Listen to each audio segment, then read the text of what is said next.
The whole equipment, it's part of the performance. If it's existed in the sport, he's won on it. Develop something big, important, years after it's the standard in the bike industry. And if he changed something, you can see this in the next round of the World Cup from other athletes. So he's not a guy, he's talking 5 minutes around the problem. It just comes right away to the point. 10 times world champion, 9 times World Cup overall winner and 3 Olympic medals. The way he developed himself, but with him also the equipment along, the sport itself. He's not waiting, he always looks to the front. So the brands that work with him, they benefit from the know-how of the best test pilot.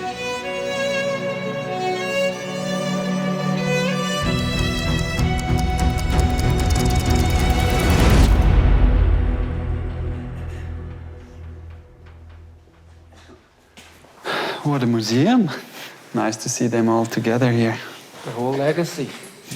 Mountain biking is probably, I would say, more than just about any other sport I've ever been acquainted with, obsessed with tech.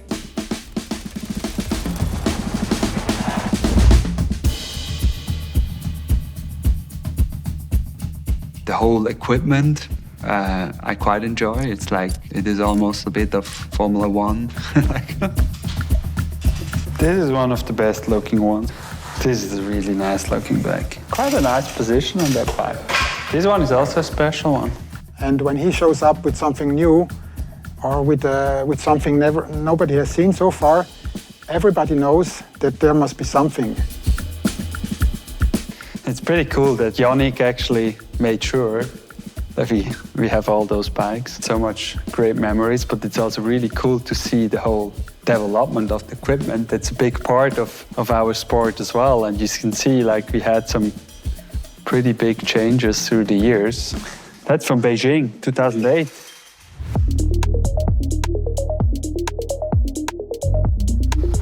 Seat stem all the way up, super stiff. 7.5 kilos, something like this, huh? 26-inch. Actually, Nino is a similar character as me. I always want to have everything perfect. He's a bike freak and he likes fitness the best. He also likes to have the best bike. The whole equipment, it's part of the performance. You want to always be a step ahead of the others. 2009.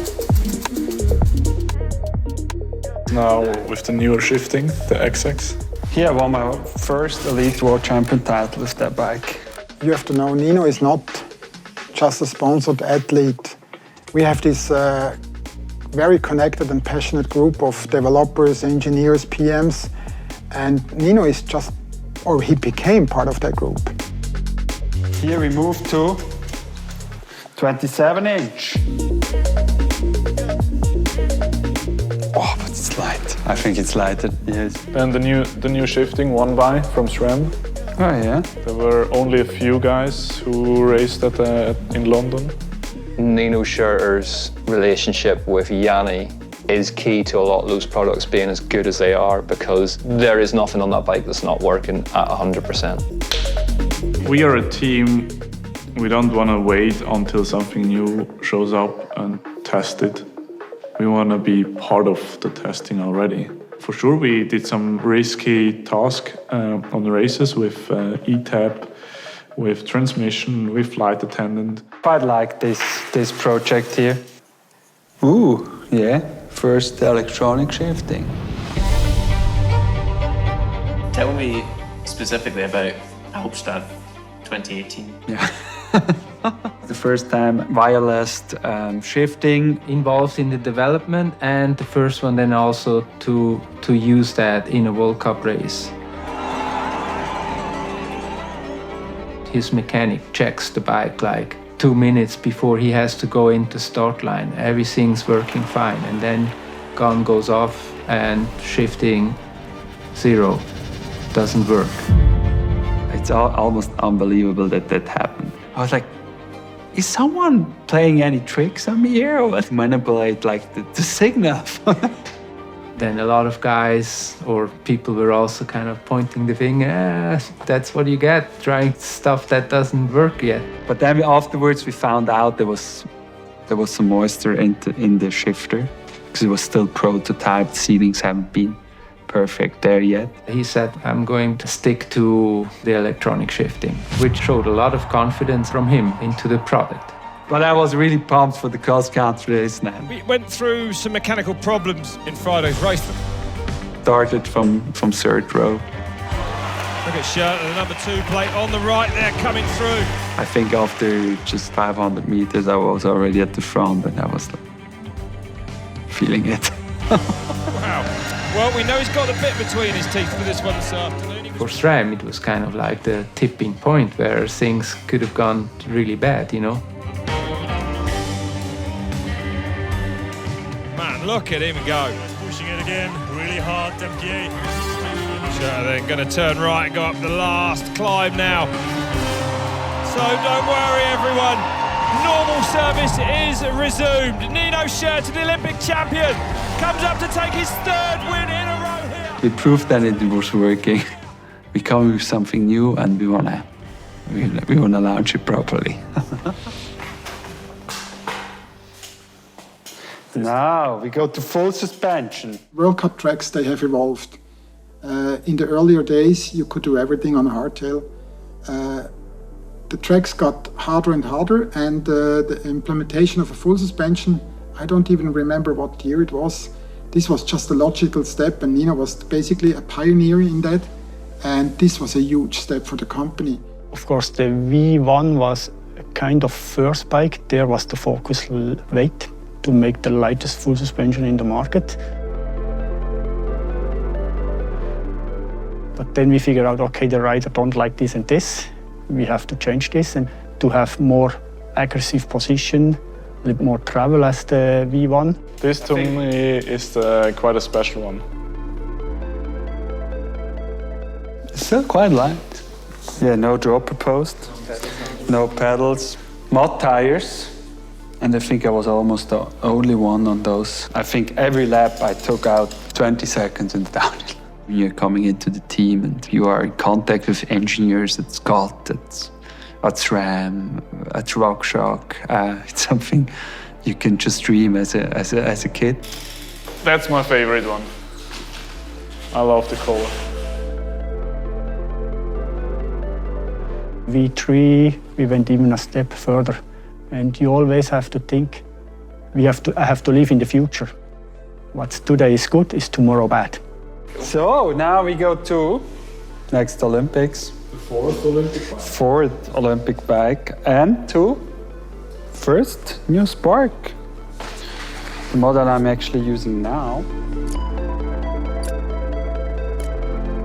We put the shock inside of the frame. There is some advantage. For example, Cape Epic, when they're riding a full day and they're full of dust, after 2 hours, the rear suspension not works anymore so nice as the beginning because the dust is there around the shock. So we also said, okay, put the shock inside to avoid this, you know.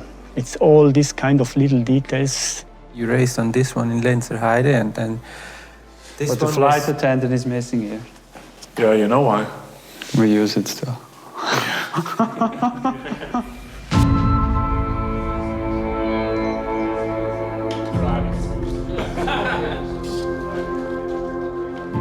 Also, it started already in springtime. We also went again to South Africa. We did some testing with RockShox 1 week with flight attendant. Because there is always a risk that some things can break because all the testing is not done. Then you can explain him, this could be the risk or this not.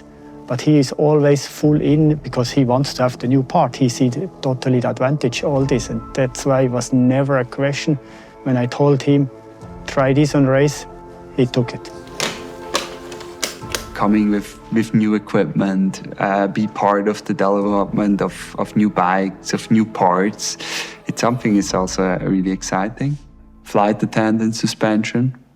First time in a race, Lenzerheide last year.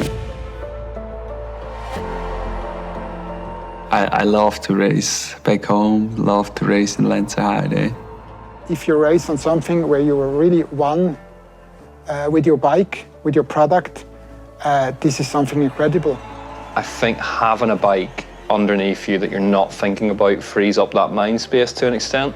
That's maybe the benefit of technologies like flight attendant. 30 seconds to go then before we get to go racing. And green, they go in Lenzerheide. We are racing at the second round of the UCI mountain bike cross country. Nino Schurter in the white and rainbow stripe. And it's Nino Schurter to the front now. Is this an attack from Schurter now? Yeah, it is. Yes, it is. I don't know if Matthias Flicker's got an answer for this at the minute. Schurter, look at the gap he's pulled. Detail. He's barely touched that saddle for the last 2 laps. We couldn't believe from what we're watching in the commentary booth, every time he was on camera, it was like he was attacking for the first time. Every inch of that track was pounded into submission by that man, and no one could live with him.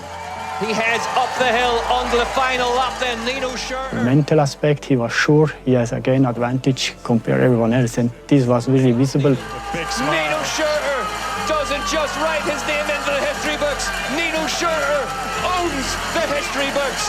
34 career wins for Nino Schurter, the new record holder. Never in doubt, the greatest of all time. Nino Schurter wins the second round of the UCI Mountain Bike Cross Country Olympic World Cup. But look at these scenes. What a tight-knit team. So the brands that work with him, RockShox, SRAM or Scott, they benefit from the know-how of their best test pilot. The new drivetrain, the first time we came to the race and we won. Flight attendant, suspension, first time in a race there and we won. We always won when we came with something new.